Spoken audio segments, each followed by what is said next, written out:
We will now record a show. Are you all ready, Mr. Brian?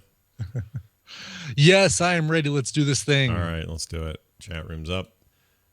Countdown begins in 3. Wait. Yeah, we're good on audio. Actually, hold on. Okay. Oh, yeah, that did change. Let's fix that right up. There we go. Okay.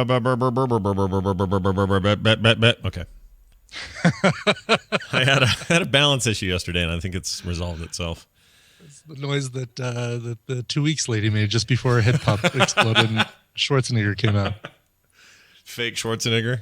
I don't know why his face was. Yeah, I don't know why his face was like rubber underneath it, but whatever. Well, because they needed more mechanical devices to make the head explode. All right, or the head pop open. I'll buy that for $1. Yeah. Speaking of another movie that guy made. All right, here we go. Yes. It begins in 3, 2, 1. Coming up on TMS, Our Perfect Little System. Heroes of the Pants. Live action Johnny Quest is coming. De Niro tells students they're screwed. China is all into Star Wars now. Boy Scouts need to get with it. Recommendals. Tom's Tech Time. Your emails and more, and Jerry will be here for the news on this episode of The Morning Stream. As a wife, mother, and former beauty pageant winner, I love to look my best. That's why I'm so excited about Sticky Nips. With Sticky Nips, I feel sexy, I feel excited, and I feel wow. Sticky Nips is an amazing miracle product that women all over North America and Europe are raving about. Sticky Nips are made to match your every mood, subtle, everywhere, and wow, for that sensuous look when you really want to be noticed. Sticky Nips are like a fantasy come true. They've helped me get my sexy back. Now when we go out, my man only has eyes for me. When I first put the Sticky Nips on and I looked in the mirror, I just thought, wow. Sticky Nips are made from soft, natural silicone with body-matching colors, light, medium, tan, and deep. Look and feel fantastic for women of all ages. Order with confidence now, only $19.95. Satisfaction guaranteed or your money back. Sticky Nips, only $19.95. Sticky Nips for a more beautiful you. It's about time, it's about space, it's about time I punched your face. The morning stream, the morning stream, the morning stream, the morning stream, the morning stream. The morning stream. I'm a leaf on the wind. Watch how I soar. The morning stream, the morning stream, the morning stream.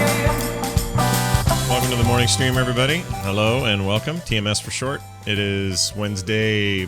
This light's screwing me up. May 27th, 2015. I'm Scott. That's Brian. Hi, Brian. Well, hello, Scott. How are you? I'm all right, man. We were cut short yesterday. Didn't like that. We were. Yeah. No. Didn't like that at all. That was a weird feeling. I went and tagged a little piece of audio on the end of the show and then waited for the internet to come back so I could upload it. And it just felt wrong to cut it like that. Like, it just was like... I don't know. Imagine, I don't know, anything. TMS Interruptus. Yeah, TMS Interruptus, exactly. It was jacked up. I didn't like the feeling. But we're here, we're back. Everything seems to be solid as a rock now. I think it was we had a really bad storm yesterday that just drowned us out. Man, and, that's happening everywhere. Houston's getting pummeled. Yeah. We were getting pummeled over the weekend with bad storms and hail. And yeah, it was hailing on me while I was cooking burgers at Tristan's graduation party. Oh, that's not good. No, and no. Now that thing's broken now, or did you fix it? What happened? No, that's a whole different thing. That was cooking burgers out on the grill. Yeah. The cooktop. No. Let me give you an update on the cooktop. Okay, hold on. Beep, beep, beep, beep, beep, beep. Brian's got an update. Here we have a theme for it. It's about time. Just kidding. That's not right. It's that guy again. That's great, by the way. So I had to open up so basically we had to pull out the existing cooktop because once you crack the ceramic and the glass, obviously it's useless. Yeah. And pulled it up so that I could get measurements of the cutout. Now, we have granite countertops, put those in a couple of years ago. They're gorgeous and we love them and they're fantastic. However, when we bought the house or when the house was built, they had very specialized, probably cheap appliances installed, and we've gone through. We've replaced the stove or the oven. We've replaced the dishwasher and the fridge. This is the last of the major appliances that we haven't replaced, or that we have that we haven't replaced, I guess, in the kitchen. Yeah. And it's slightly smaller than standard, right? So a standard cooktop, you have to have like a 30-inch by 21-inch cutout of your countertop to be able to put this thing in. Sure. The one that they installed is like 18.5 by 28.5, so it's a lot smaller, which means that if you want to replace it, if you have to replace it, you either have to spend a lot to find another smaller sized one, or you have to cut a bigger hole, right, and then you can get a cheaper one. Sure. We decided we were going to go for the latter, and last night, which was supposed to be the night that I watched the movie that I was going to have for today's recommendal. Nice. Oops. We decided we were going to, we were going to go out and get a new cooktop and then see what they would do as far as installation and if they'd open up the existing hole a little more. Well, Tina's dad, who's very handy and he's got a great set of tools, said, no, well, I'll take care of this. I've got a diamond blade saw that will cut through the granite, no problem. Now, when we had the original countertops put in, they measured the hole for the existing cooktop and they took it outside and they cut it outside. You know why? Yeah. Because cutting granite creates a metric F-ton of dust. Oh, yeah. And breathe that in, everyone. Have a lung full of that. Ugh. So we created this elaborate little Walter White tent system around the cooktop, around where we were cutting the opening. And even with the plastic and duct tape and all this stuff, any little hole in that thing became a chimney of granite dust. And so we spent like an hour and a half after cutting the hole, just wiping everything down and sweeping. And it's like, oh my God, who knows what kind of fumes we're breathing in right now. Oh yeah, totally. House. Your computers they're going to be caked in it. The fans will be caked in it. The computers are all downstairs. Unfortunately, I think we're safe there. My laptop was upstairs and it seems to be okay, but I had that I had it closed and that keeps a lot of that stuff out. You're gonna look like Jason Robards emerging from his car in The Day After Tomorrow, or whatever the hell that was called. The day after. Exactly right. Yeah. So the new one's ordered and it should arrive sometime next week, which means we're going to be like a week without being able to cook anything on the stove. Now, we still have the grill. Yeah. So we're going to be doing a lot of outdoor cooking this week. That sounds all right, though. It kind of is. I'm kind of looking forward to it. And our grill actually has a side burner that we can use with skillets and things like that. So like if we do want to cook some eggs, for example, we can cook them outside. Yeah. See? In the sunshine. Like the old people did. Like they did in the old days with their propane grills with side burners. Yeah, that's awesome. Well, very exciting, dude. You'll have to keep us informed on how that goes. Yeah. If your 3D printer was here, you could have just 3D printed a new I stove. could have. Yeah, exactly. I was thinking about that. That's where the technology is, everyone. At least I probably could have come up with some sort of 3D printed stopgap or something to put in one of the holes that we made while we were cutting the granite. Anyway. Very exciting. Well, let me tell you about my terrible day yesterday. Okay. Oh. Didn't start well. Had a big blowout with the kid about some homework stuff in the morning. So that was fun. Did the show. Show was fine. Hence Raisin Boys. Yeah, Raisin Boys. Not Raisin Boys, but Raising Boys. Yes. We're the Raisin Boys, and we'll be here all week. But also, the show was cut short because of internet problems, and that sucked. And then I just thought the day was... and then I had to cancel Hypothetical Help for a day because I had that MRI appointment.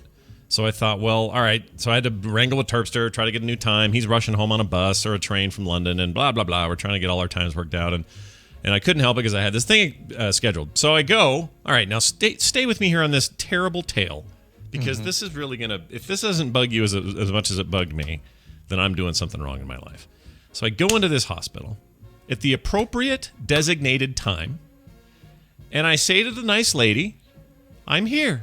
And she says, great, welcome to radiology. Could you fill out this form? Now, mind you, I'm there for an MRI, a magnetic resonance imaging test. Very good. All right? Well done. Mm-hmm. So I get in there, it's a big tube, and I'm all ready for it. And she says, fill out all this paperwork. Now, I get down, I sit down, and there's all this paperwork. And I'm going through like 6 or 7 or 8 pages. And about halfway through, the first half of the paperwork is definitely MRI stuff.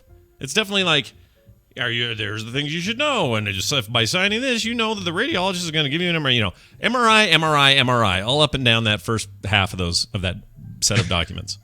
Right. The latter half of the documents took a tonal shift into a very different place, which was, do you understand an oral contrast and what that is? And basically described the drink I had for the old CT scan. And I thought, well, yeah, why are they asking me this again? So I went over to the lady. I said, I don't think I'm supposed to have this part of the paperwork. I'm getting an MRI today. She says, oh, we know you have to have an IV type thing anyway, so it's similar to that. So just fill that. You'll be fine. I'm like, oh boy. Okay, it doesn't seem fine, but whatever. So I go back. I'm signing all this stuff. Yes, I understand. And the latter half of all the paperwork, definitely CT scan paperwork, not MRI stuff. Oh, jeez. So I'm thinking, something's fishy, but fine. She told me it was fine. I went and turned back the thing. 5 minutes before when I'm supposed to be on a gurney being wheeled into the tube, a lady comes out with a big bottle of goo and a cup and some instructions. And I said, what's this? She goes, oh, this is your oral contrast. I said, no, we're not. Yeah, what are we doing? A CT scan, we're not doing a CT. And she goes, no, we have you down for a CT. And then the lady in the front desk says, oh, there's been a change. You're now having a CT scan. I said, what? I'm not having anything. My doctor didn't tell me to have that. I've had 2 of those. Yeah. And you already have those, and those results are what they are, and they're already done, and the symptoms haven't changed. So it's not like there's some new reason to do a CT. You've got those already. The whole point of the MRI is to have a different look. That's why he said to come here. In fact, his words to me were, we don't want you to do another CT. We think that's a bad idea. Let's do this instead. That's the whole reason I'm here, is to not do a CT scan, is to do this other thing. And she goes, well, your doctor's office called and said, change it to a CT. I said, that makes no sense to me because I just talked to him. She goes, well, let's try to call him. He's, of course, at lunch or golfing or some other bullshit because he's a specialist. He's not in an office working, right? He's out dinking around somewhere. So she said, call him. I said, I can't get a hold of him. The other lady's like, well, the reason is, okay, now we've got some more information. The radiologist called your doctor and told them that you weren't going to see anything new here for the problems you were having, so you should just do a CT. And they said, okay, yeah, go ahead and change it and have him do that. And I went, who did? And she said, well, the girl in his office. The girl in his office? The girl in his office. She's not my doctor. She doesn't know what scans I have or don't have or what I should or shouldn't need. Like it was a freaking comedy of shit going on in this front office thing. And meanwhile, there's still a lady just patiently looking at me all nervous with a cup and a big bottle of goo I'm not about to drink. So I'm still pushing it going, I don't understand you guys. And I said, all right, well, let me get this straight. You've charged me for an MRI, minus deductible or whatever my insurance was. It was like $690, Brian. I go, you've paid for that already. CTs cost less, right? Yes, they do. So what does that mean? I have to go haggle with the front desk like I'm in Tijuana for what my deal? Like I'm starting to get kind of hot. I'm starting to get bugged. And they're like, no, it's blah, blah. And I finally said, all right, I'm making a decision that is in the best interest of me, which is until I talk to this doctor, I'm not getting any test. You've already got 2 CTs out of me in this hospital, and I'm not even here for that, and you're telling me now that I'm doing this thing. You bait and switched me at the very freaking last second. Second of all, you're supposed to have 24 hours of not eating before you get a CT with the goo. Right. Yeah. I ate a half an hour ago. Exactly. It's going to be a useless CT scan that you're going to pay for. Yeah, and the drink they give you makes you shit. So I'd have to drink that, and I'd crap all over your table. Sorry, no thanks. Fill your tube with crap. Right, and there's a working theory that this thing on my arm, this rash, may have come from the other CT where they also did the injection version. There's maybe some allergic thing. So I'm like, I don't know enough about that to say yes. So I said, you know what? In my interest as the patient, I'm not doing any of your stupid clowning around today. All y'all can F off. Boop, give them the double bird. I didn't do that, but I wanted to do that. I said, and they were nice. They were like, oh, there's some confusion in this and that. And I'm sure, now that I've had some time to think about it, I'm sure that what happened is the radiologist called the doctor in good intentions. These are just people. And said to her, hey, they got to change it. Doctor's not in. And she said, well, yeah, if that's what we need to do, go ahead. And she shouldn't have made that call. What they should have done. And then, and if that all happened, somebody was supposed to call me and inform me ahead of time before I even got in there that they were changing this, and no one did any of that. So it's all a bunch of like bad clerical errors, and I get that. It's not like somebody took my Doctor what's his name on The Simpsons when Dr. Nick. Yeah, Doctor. I'm not like getting Dr. Nicked here, where my leg is where my arm should be or anything like that. So it's not. It's not that bad, but it's just this big clerical mess. And I finally said, that's it. I'm not doing this today. So thanks. Give me my money back. They credited my credit card back. And I got the H out of there. And I was just bugged the whole rest of the freaking day. But I had sushi, so everything's fine now. I had sushi. Oh, well, that helps. Well, yeah, it does did. make everything better, doesn't it? It did. But yeah, that's how that went. So thanks everybody who were, I don't know why people were worried about the test. It's a pretty easy test, but it never occurred. It ruined it kind of screwed my entire day up because I was still there. That's the worst part, Brian. I was there for the amount of time that it was supposed to be for the entire thing.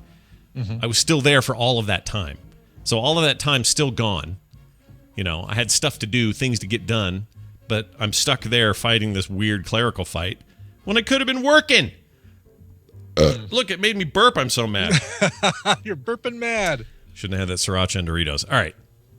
So that's how that went. I have an announcement to make to fine folks before we dive into Daryl. Heroes of the Pants is not as dumb as it sounds. It's a tournament, and I want people to be involved in it. We are doing a Frog Pants Heroes of the Storm, all for fun. Nobody's in this. Listen, pro teams that competed in the Heroes of the Dorm contest, but you don't have to enter. It's fine. Mm-hmm. This is like a big community good time, and Heroes of the Storm, video game from Blizzard, is in current open beta. Will soon be full release in June. But it's 100% playable. Get in, play, whatever. If you want to field a 5-man team and you are a captain of said team or someone who represents that team, head on over to tiny.cc/heropants. Got that? Tiny Hero Pants. Tiny.cc/heropants. Now, what we are, here's the stage we're at. We don't have dates yet, and we don't have times, and all that stuff is coming. That's the reason we're having these signups. We're gauging interest, seeing how many total teams we get, how we're going to break those down. I've got a very smart person working alongside me named Gorath. That's what he goes by on the internet, Gorath. He also listens to the show. Gorath, and he's also on my team, and he's also really good. And by the way, watch out, everybody, we're going to kill you. He's helping me organize it, bracket it. Brian will clearly want to bet on it because he loves that. So watch for it. Coming soon. Big details coming. But for now, we just are trying to gauge how many teams are willing to play. Then we'll start breaking it down and figuring out how we're going to lay it out. So that's at tiny.cc/heropants. There will be big prizes at the end. That's still being worked out as well. Everyone's invited. And if you're just a total ringer team that's just going to tear everybody a new butthole, I guess that's fine. I can't control it. You're going to be who you're going to be. And quick shout out to Civ, John, Gorath, a.k.a. Bo, and who else played with us last night? Was that it? Yeah, the 4 of us last night played a bunch, and we killed everybody. It was great. So thanks, guys. That's it for that. What else? Oh, we got a shirt winner. Our winner today is John DeRoche. John DeRoche. Did I say that right? John DeRoche is how I would have pronounced it. It's not DeRoche. Well, it could be DeRoche. DeRoche. John DeRoche. O-U? It could be John De Roche. I don't know.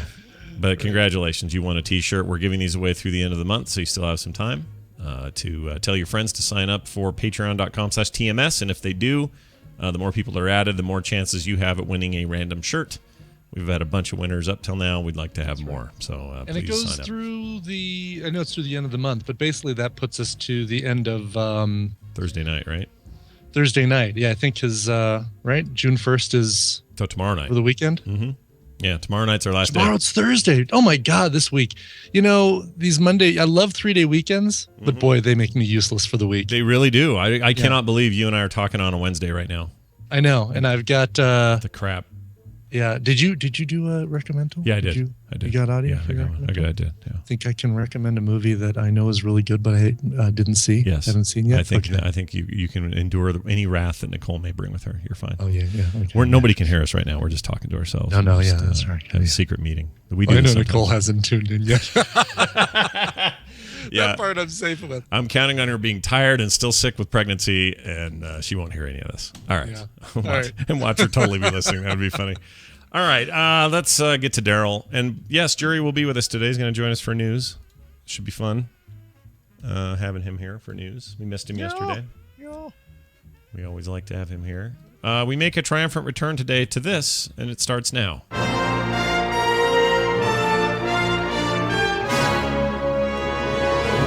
It is Stump a Trek Nerd, brought to you by new to Hearthstone and need a friendly place to get your footing? Or maybe you're an old pro and want to learn a few new tricks while making some friends along the way. In either case, pull up a chair because the Hearthaholics are here. Hearthaholics is a podcast about having a fun, relaxed, and weekly conversation about the strategies of Hearthstone. Grown from Frogpants' very own Angry Chicken community, join Andres, Billy, and Brian as they use a combination of odd humor, cunning insight, and dumb luck to discuss their way of making themselves, and hopefully you, better Hearthstone players. Check them out on iTunes, Stitcher, YouTube, or their website at whalesareWhales.com/Hearthaholics. Cunning humor, you say? Cunning humor. All right. Cunning insight. What is this? The guys from the 20s? What's going on? We've got cunning linguists? humor. Yeah. Everything's a real hoot on our show. By the way. Tune in. Yeah. If you have not purchased the expansions for Hearthstone, the I haven't. Naxxramas and I did do Naxxramas. I enjoyed the hell out of that, but I haven't done Blackrock. Blackrock is fantastic. I love, you know what? It's a whole different game for me with the whole the challenge, class challenges and the bosses, and each boss has this thing like, all right, this boss, every card is only going to cost you 1 mana, and every card in your library is, and you only get 1 mana per round. So you've got to like really think about how you play it. It's so. Does it upgrade? But does it upgrade Thrall's Wind Fury ability to hit you 3 times at about level 20? No, it doesn't. Oh, it doesn't. Okay. No. Well, maybe I won't. There's a boss that has a 30-point attack. His heroic attack is 30, does 30 damage and can wipe you out in one shot. But he won't attack you as long as his wife is out on the field. So you got to make sure to keep his wife alive so that he won't attack you. No, they've gotten really creative with those expansions. It's so good. Well, we know 2 things to be true. This flying monkeys is funny. And Daryl's here. Hi, Daryl. Hello. How are you? I'm good. Oh, that's good. Daryl, what's this? Proven to reduce fish burps. Oh, proven to reduce fish burps. Why do I have that? Daryl, you're a guy who comes on the show and does a little Stump a Trek Nerd. We're done with the Futurama business. We got some other specialized weeks coming up, so don't fret, folks. We will definitely return to that. We enjoyed that quite a bit. But for this week, we begin again, at least today and forward. This week's been weird. Jumping straight back into the world of Daryl answers Star Trek questions because he is the Trek Nerd, and here is your question. Are you ready? I am ready. All right, great. In the Is next your body ready and your heart is willing? Yeah, is your body ready? Is your manhood ready? Shouldn't have asked that. I regret it immediately. As soon as I said it, I regretted it. In the Next Generation episode Deja Q, the Enterprise is assisting people on a planet. An asteroid moon is about to crash into the planet's surface. Picard asks Geordi if he can think of anything. He says there is something they could do, but it would be like an ant pushing something very heavy. What does Geordi say? He wrote Annie. What does Geordi say the Annie is pushing in his analogy? I assume that was ant. So it was either A, a train, B, a car, C, a boulder, or D, a tricycle. A train, a car, a boulder, or a tricycle. Those are your options. I want you to think on those real hard and heavy. But before we do anything else, hey, how about today in Trek history? We still don't have anything to test, although I did test Doritos and Sriracha this morning, and it was really good. If I'm to say so, it was really good. They're Cool Ranch Doritos and Cool Sriracha. Ranch and Sriracha, maybe that's the right combination, right? It's fantastic. Figured out the magical flavor combination. That I can almost literally eat Sriracha on anything. I could eat Sriracha on Sriracha, but it was really good on the chips. And for those wondering why I'm all Sriracha today, there's a documentary on Netflix, I think. Yeah, it was Netflix, where it's only half an hour long, but it's about the history of Sriracha sauce and where it comes from.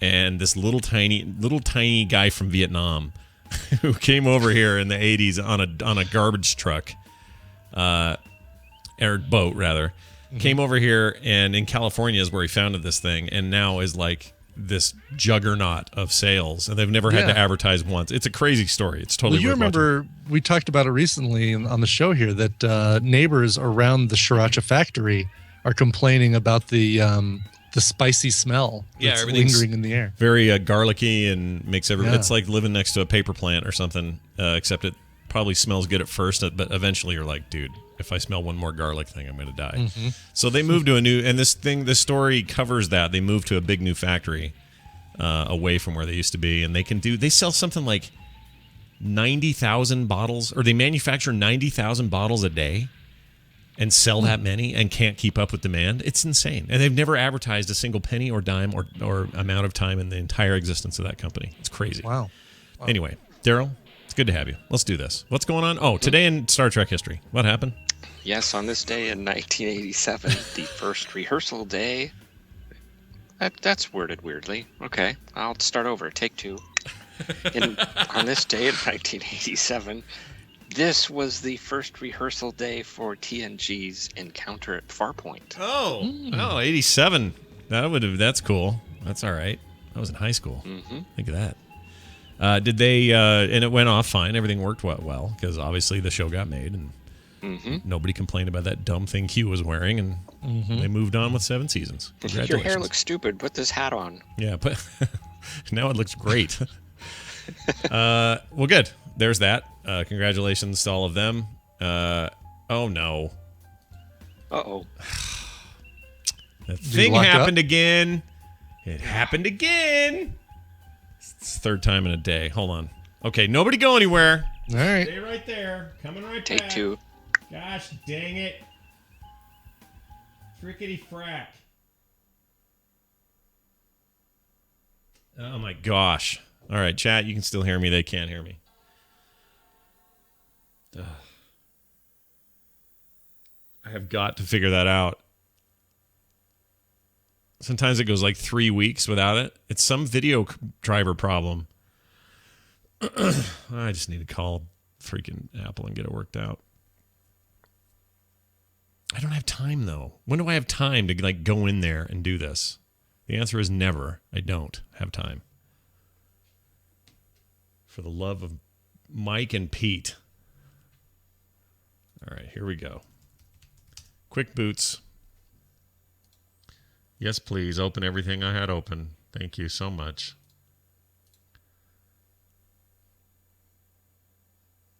Okay, hold on. Oh, that's annoying. I can't even tell you how annoying that is. Well, you probably can tell how annoying it is. Okay. Continue.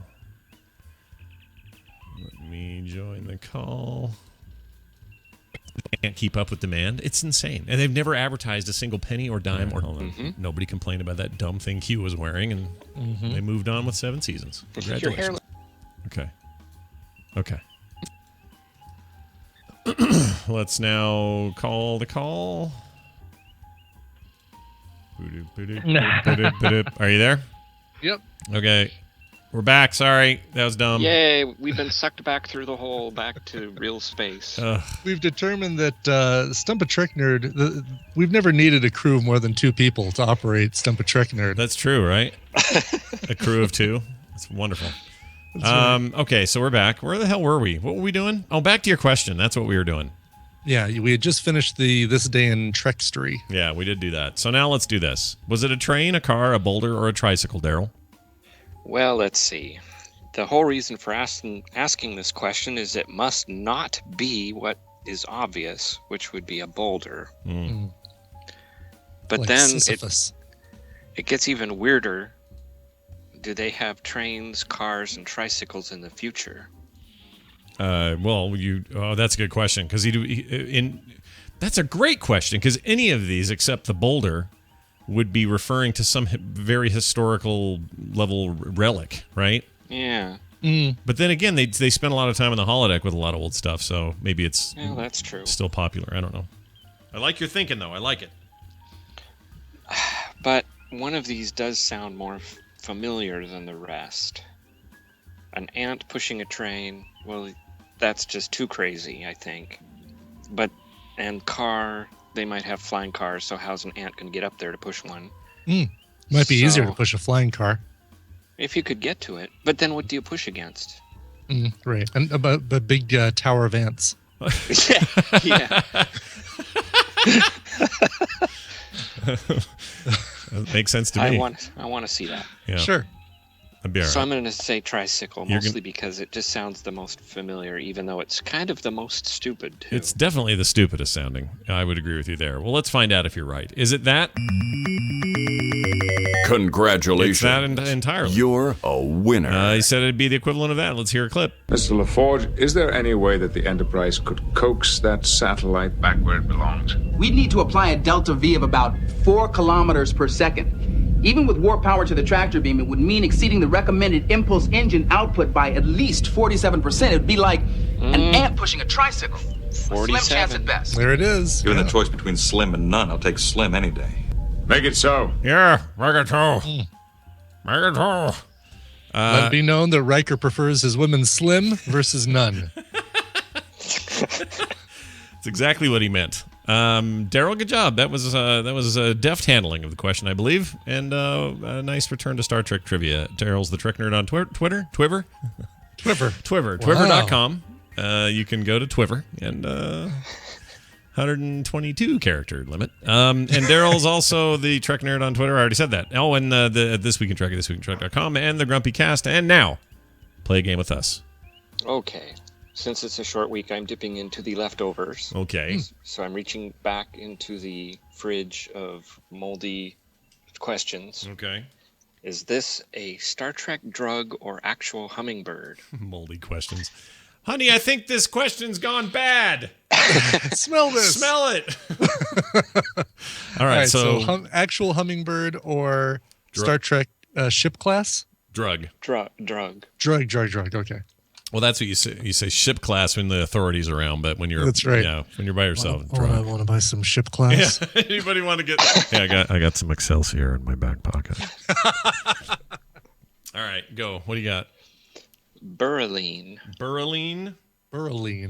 See, this seems Sure too easy to sounds like a say Star meta. Trek drug. Yeah, it's too easy to say drug though.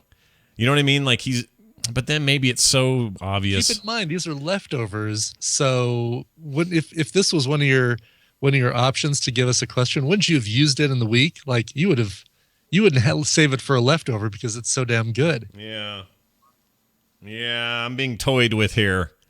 Yeah. I mean, the obvious answer seems to be drug, but I don't. Obvious answer. Can we get a spelling? Yeah. Oh, great. Okay. Berylline. God, it just still sounds like a drug. Yeah, they're not going to go. Oh, look, it's a ruby-throated Berlin hummingbird. I feel like drug. Me like drug. Yeah. Yeah, we're going to say drug. We're going to say drug. Okay. Well, if you were to say that it was a Berylline ruby-throated hummingbird, you would be right because they are green and red and they live in... All right, that's enough of that. Clearly we lost. Boom. Television highlights of the news of yesteryear. All right, it's the news brought to you by... Check AGR while I'm reading this. Oh, I forgot to start it again. Yeah, that's all right. The Figures Sold Separately podcast. Join Matt, Ken, Renee, and James each week as they discuss the latest in nerd and geek. In our latest episode, we talk with WWE Hall of Famer Adam Edge Copeland live in studio about his career in wrestling and his starring role on Sci-Fi's Haven. Check it out on iTunes, your favorite podcasting app, or at fsspodcast.com. Okay, I like what you're selling. I like what you're peddling there. Sure. All right, let's get Jerry discombobulated with this stupid lockup. Pull in a jury. Rolling into Jerry. Everyone likes a good Jerry. All right, well, he'll be here shortly. Okay. His dots are rising. Ooh, his dots are on the rise. Yeah, his dots are on the rise, everybody. Nice. Jury. Good. He's, catch it. Jury, you there? Yeah. Oh, hi. Hey, There he is. Hi, how are you? Hey, man, what's going on? Hey, it's good to talk to you. You were short shrift yesterday. You were bereft of an opportunity. I've actually just spent the last 15 minutes trying to find you guys on the internet. Oh, what? Really? Yeah, no. All of a sudden, I was listening to you, and it was like, "Hey, something went wrong," and then you stopped playing. Oh, yeah, it's the AGR stream. I forgot to start it up again when I rebooted. I had a lockup, and I didn't restart the thing. So you probably felt like, oh no, again, it's happening again. Well, yeah, I was trying to come to the Frog Pants chat room to see what the haps on the craps was. Well, there you have it. Were you feeling like it might be you? Like, it's just me. It's, whenever I'm on the show, they figure out some way to break something. Yeah. Dude, you have no idea. I've been in Portland for like a week, and I feel like it's in my blood now. And now I'm just like I feel the need to take a shower less, and like there's just a general gloom and malaise about me, and I feel a superiority to Los Angeles. Like, I was gonna say, do you feel a little more hipster? No, it's like it's like the slowest werewolfing ever. Like I'm just. I feel the need to talk about to rank Band of Horses albums and wow, listen to some Sleater Kinney. Yeah. Wow. That's definitely. That's amazing. So when you got there, did you yell this? Help! Help! It's happening! Did you yell that? Because I could tell. No, I did now. I just walked up East Portland yelling exactly that. In fact, and then it was only matched by a homeless person who's somehow wearing a bedazzled sweater emblazoned with the same phrase. Oh, that's beautiful. So wait, you said you have really good internet today. Are you in a special sort of place, or what's happening? Hell no! I got the worst internet on earth. I don't know, whatever wormhole we're currently talking through, I just don't want to touch anything. Like, it's even the weirdest setup. Like, I'm talking to you on my laptop, but with my headphones in. I'm like right next to this AC. My life's falling apart, Scott. Listen, and I know I listened to the opening segment, so I know that we're brothers in arms on this. I have no idea what's happening. Yeah, I don't either. I feel like people. I watched The Leftovers and loved it. I talked about that a bunch yesterday. I think that show is really, really good. And by the end of it, though, it's a show full of people who don't know what the hell's going on. Mm-hmm. And I feel like those people in the last couple of days. There's so many weird things going on right now. And, you always say feast or famine, or, bad things come in threes, or, all the stupid sayings about how, when it rains, it pours, all that. Yeah. That's how. Red night at morning, sailors at warning. Yeah, I'm definitely having that this week. And I don't know why exactly, but it does feel a little surreal. The whole doctor thing yesterday, I don't get what was happening. And, this continued, the fact that I'm pretty sure Austin will be underwater in about a week. There'll literally be a aquatic memorial there for all the great people who once called it home. I mean, if anybody wanted to go live out their Kevin Costner and Waterworld fantasies, now's the time. Yeah, you just got to go a little northwest and then go down and find Denver as well after it gets covered up, just like Kevin Costner did. All you need is a leather hood and a lady, and you're good. So that seems a bit of it does. Justin's going to be here with us for the news. It was terrible that he wasn't able to be here yesterday because of stupid internet, so now he's back. And thanks for joining us. Hot ham water. Let's get it on. Let's get it on. Robert Rodriguez is going to direct a live-action Johnny Quest movie at Warner Brothers. Do we care about that? Is that exciting? Does anyone want to? The fact that it's Robert Rodriguez, I mean, it's going to be a lot more like Spy Kids than probably Dusk Till Dawn. Yeah, probably. You would. Well, all right. So can we take the temperature on Robert Rodriguez? Because I don't think that there were many bigger Robert Rodriguez fans than I was, and I watched El Mariachi and all of his early stuff and everything, and I loved it. I loved his shorts. I think he's a rad dude, but what's the last good movie he's done? Desperado. I don't actually. That's a really good question. Let's think about this because it wasn't Sin City 2. No, it certainly wasn't that. I mean, Sin City 1 I really dug. I really enjoyed, but it's one of those things where now you watch you watch Mad Max or something, and you're like, oh God, right. That's a much better version of a crazy hyper stylized movie. Yeah. I think it was Sin City back in 2005 because I'm looking at Grindhouse and Planet Terror. That thing was okay, and I can't remember which one he did. Right, it was. He did Planet Terror. And actually, now that I think about it, that's probably the last movie of his that I really, really liked. I did really like Machete. As Machete, it is his, isn't it? And it was born of that. Machete. I think Robert Rodriguez thinks he's a lot funnier than he is, and like I don't know, like on what side of like Sabado Gigante his humor tends to fall, but like it's usually just a little kind of on the nose for me. Thank you for saying Sabado Gigante on the show, though. It's never come in 850 episodes. We've never said that on the show, and if there's one like, listen, I am your naked appeal to the Latino demo, and we all understand that. I love it. Sabado Gigante is a Spanish-language television program that is broadcast by Univision in the United States, for those not knowing what that is. Yeah. And it's full of clowns and loud noises and confetti and hot women. Sabado Not Gigante. exactly, it's not exactly the Algonquin Round Table when it comes to right? Like it's a little, like hee-haw. Right. It is the Latino hee-haw. Latino hee-haw. El hee-haw. Come on now. El hee-haw. El hee-haw. Anyway, we'll see how it is. Johnny Quest, whatever. I don't care. Yeah, I mean, it's interesting. I'll be curious to see it'll probably be super low budget. He seems like a director that would probably actually be more in demand if he actually didn't have the kind of history that he's had, because he makes movies for $17. Yeah. Sure. Yeah. Now, did you guys, either of you watch the Dusk Till Dawn TV series? No.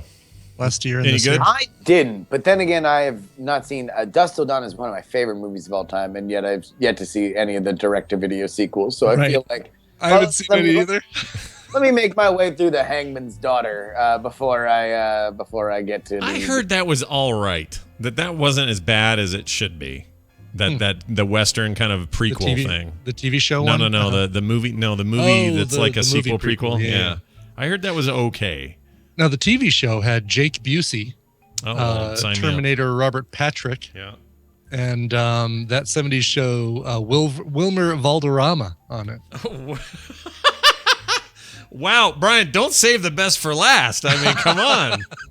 Jeez Louise. Well, he's actually even like I think one of the stars of this thing. Come on. It's on a Spanish theme, a Latino directed network with El Rey. Of course, Wilmer Valderrama's. Jake Busey and Robert Patrick front. I'm gonna put the gringos out front and act like they're the heroes. Hell no. Yeah, sure. Remember him from Fire in the Sky and the bad X-Files seasons? Well, he's back. Robert Patrick, everybody.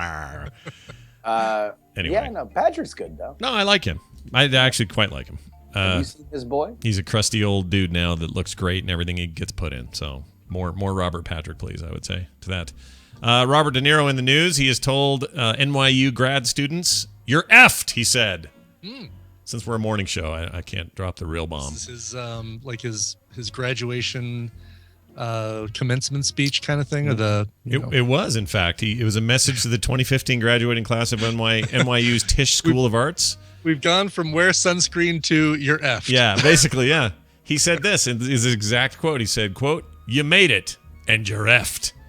Wow. The graduates from the College of Nursing, they all have jobs, the actor said during his commencement address. The proud graduates at NYU Law School, they're covered. And if not, who cares? They're lawyers.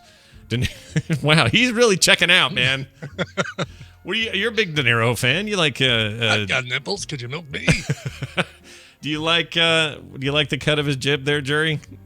I mean, beyond De Niro, let's just talk about what a useless third nipple commencement speakers are. Like, just in general, right? Like, all they ever do is annoy people. Like, I remember it was always a thing about, like, oh, well, who, because we'd have to cover it for the paper. Like, people were always upset or not upset, or they were too political or not political enough. Like, everyone just bitches about it. The speeches are almost universally terrible. I think it was 2 years after I left that Billy Joel did the commencement at Syracuse, which, I mean, I think he was pretty visibly drunk for it. Like, it's just, like, I would rather the train wreck. I would rather have Robert De Niro prattle on about nonsense than just have somebody up there pretending like they're giving the speech that will shape a million lives. Like, who cares? Get over yourself. Yeah, I don't like that either. I do like, though, when they do it for, like, a high school and... like the idea that, okay, I don't know who, I'm trying to think of somebody here. Let's say Jim Carrey. I don't know why his name popped to mind, but let's say Jim Carrey graduated from some high school in Canada and decides, you know what, I'm going to go back there in 2015 and just have a good time and make jokes and have everyone freak out that Jim Carrey's there. That seems like an appropriate place to do that.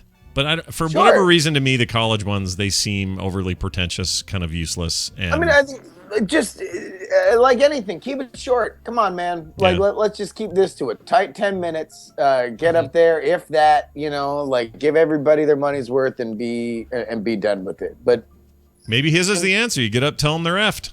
Maybe. That's fine. That's I guess that's the thing. I would rather have that. That is it seems like a good way to have that exist. Well, there it is then. Good job, Robert De Niro. May your Taxi Driver ever be a great film. Star Wars movies are now going to be seen in China for the first time. Check this out. Star Wars Force Awakens. All these kids are finally going to get to see the movies they made the toys for. I know. I hadn't thought about that. Boom. Mic drop. Yeah, that's awesome. Moviegoers in China will travel to a galaxy far, far away next month. Oh, shut up, time.com. You don't have to lace this with a bunch of flavor language. The country will have its first ever screening. Can I really quick speak up for the lead writers? Yeah. Because you guys always are on this show. Defend them? Like, I'm going to have to defend them. Just right. because it's like, it's a profession for which I have sympathy for. I'm not saying these are good. I'm not saying they're clever. I'm just saying that, like, they write them every day, so many a day, over and over and over and over and over again. And at some point, you're really just amusing yourself. Yeah. Like, at some point, you are really just giggling to yourself when you hit enter. And I'm not saying they're great. I'm saying I understand. I feel like there's a guy who wrote this. He said these words. He says, moviegoers in China will travel to a galaxy far, far away next month. And then he shed a tear after he hit enter. You know what I mean? Like, you do that and you go, what am I doing? Really? Yes, I think this is. I think this has to be miserable to have to come up with these If you're telling me they do it every day, all day, day in and day out, then that sounds like a miserable existence to me. I mean, yeah, but some people would say, like, drawing, they're not good at it. They don't like it. They don't like to do it. That drawing every single day would be a hell on earth. How can you do a podcast every morning? Podcasting yeah, every what are you day. going to do? Talk about yourself and how Robert De Niro's a guy? What? Well, all right, fine. We'll let this one pass. Let's go. All right. The 18th Shanghai International Film Festival will host the 6 original Star Wars movies. Walt Disney Pictures have announced that all 6 of the originals will be at this festival, and the Chinese theaters will be the first ever theatrical screening of the original trilogy in China. They've said the same thing like 6 times now in a row. Not to make fun of these poor people. In its release, SIFF organizers, yeah, that's right, SIFF. That it's SIFF. This is Shanghai International Film Festival. I love it. Or SIFF for short. Called the series the greatest sci-fi masterpiece in film history, saying they hope to generate discussion and Chinese interest ahead of upcoming Force Awakens premiere, which will also happen in China. I cannot believe China's never had Star Wars movies. They never had the original trilogy. They had the episodes 1, 2, and 3. Oh, well, then but they never got the original trilogy. Well, they're in for a real treat then. Yeah. Because they think Star Wars is shitty. Well, they've seen it on video. I mean, it's just... they've probably had opportunity to see it if they really wanted to. Okay. They just didn't get it in the theaters. Let's just say anybody going to the Shanghai International Film Festival has probably at some point had some kind of access to Star Wars. If they wanted it. It's a pretty good point. Yeah. It's not like North Korea. Yeah. We're not talking about, listen, there are elements of China that feature extreme poverty for which, the world of Apple watches, just is not a relevant discussion, right? But I think everybody going to that film festival, like most people who go to film festivals, kind of got probably a few ducats to their name. They're probably able to see it. Yeah, I'm guessing it's an international crowd as well, and not just limited to Chinese folks. It might, it's not like North Korea where people may have heard of the mythical burrito, but no one's seen one with their eyes. Like, yeah, it's not like that. What is this magical land called Taco Bell of which you speak? Today's episode will be called Mythical Burrito. Burrito. Right. Excellent. By the way, I watched The Interview last night on Netflix. What'd you think of that? Curious decision for respected critical minds, Seth Rogen and what's his butt Franco. To say James Franco to be like, no, we can tackle the North Korean situation in a way that could feature levity and hilariousness. Like, it definitely, I appreciate the balls in taking it on. I don't quite know if it succeeded, but then again, it's probably a suicide mission to begin with. Was it funny, though? You know, I get the feeling that they just kind of riffed and they had no, like, bearing for the script, because a lot of it is just kind of them repeating jokes that they made in the first scene that I think they just found really, really funny, regardless of whether or not they necessarily play into the plot. Like, the most interesting part of the movie is James Franco getting suckered in by the cult of personality that is Kim Jong-un. Yeah. Like, that's like a very funny idea to think of a vapid American television personality becoming best friends with a dictator. Yeah. You know, and also really funny when you think of, like, you know, Dennis Rodman and stuff like that. Yeah. But that's like about 15 minutes. And Yeah. the movie is not 16 minutes. So, you know, there's a lot to trim. Is it basically Spies Like Us, but made today? Is that the idea there? I mean, I think that's probably what they wanted it to be. Yeah. I don't think that's, I mean, Spies Like Us is a much better. I would agree. Plus, I had that really, really good-looking Russian chick came out of the tent there with the bra on. Remember that? Oh, yeah. Ay. Yeah. You're not talking about Donna Dixon, are you? Maybe. She's muy caliente is what I would say. It's the blonde or the brunette? Because the blonde ended up marrying Dan Aykroyd. I think it's the Dan Aykroyd one. Or the girl. I'm not 100% sure. She played Russian. Donna Dixon. Was it Donna Dixon? That's his wife, Oh, yeah. she looked lovely there. Sure. Oh, yeah. Man's wife. She looked fantastic in Bosom Buddies, too. She's at home right now wondering why all this vodka's everywhere and why are we afraid of aliens or whatever her deal is. Right. Finally, here's a hot topic. Here's a bit of bright news. Yep. Boy Scout leader Robert Gates. This is not the Robert Gates from the horrible SNL scandals of the 80s, I believe. I don't believe this is the same Robert Gates. Anyway, says a ban on gay adults in the Boy Scouts organization is sustainable. This is kind of a big deal. The national president of the Boy Scouts, Robert Gates, says an organization's long-standing ban on participation by openly gay adults is no longer sustainable and is urging change in order to avert potentially destructive legal battles. In a speech Thursday in Atlanta to the Scouts' national annual meeting, Gates referred to recent moves by Scout councils in New York City and elsewhere to defy the ban. The status quo in our movement's membership standards cannot be sustained, says Gates. He is a former U.S. Secretary of Defense. Oh, that's who I'm thinking of. It's that Robert Gates. No, yeah, it is the Robert Gates from the Iran-Contra scandal. Gotcha. I'm getting my scandals mixed up. Who was the the SNL loan guy, savings and loan guy? Live from New York. I think you're thinking of Steve Martin. No, maybe. I don't know. Bottom line is, I think I don't understand why anyone gives two craps about as long as your scout leader's not a NAMBLA member or a openly likes boys guy.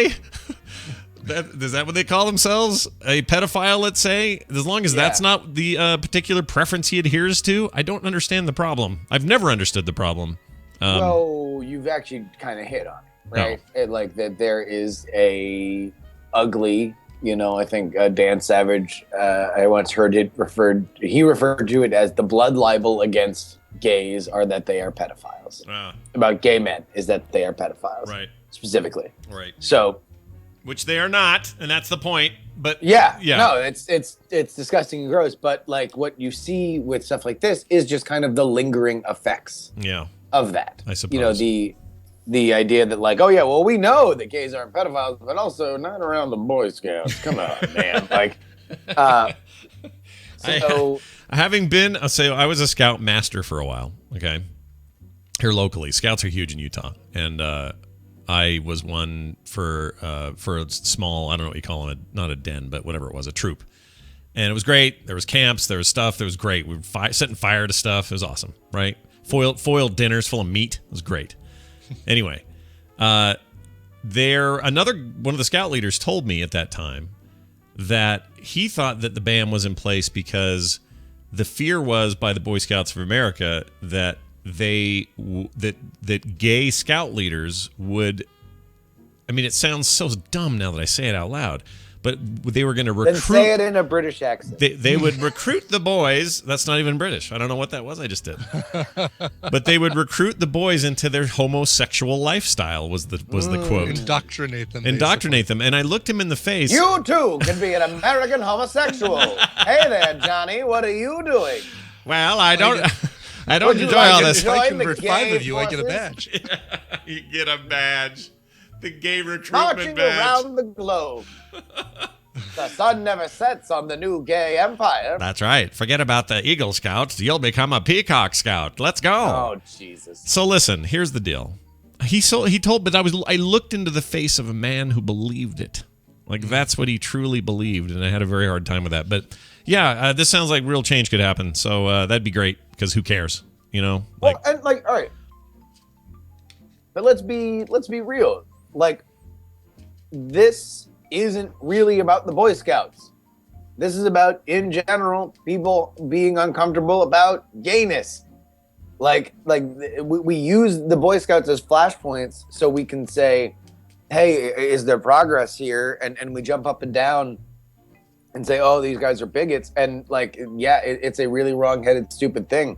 But it's not about them. It's about a general perception. It's about a general issue about it. You know, it's the same thing with and I don't know. I'm sure I'm going to touch a million third rails here, but the issues whenever we get into these harassment on Twitter, harassment on Facebook. It's like, no, there are just issues with people about women and homosexuals and other groups. Like, this is that's the platform for which it's being vented on, but it's not coming from nowhere.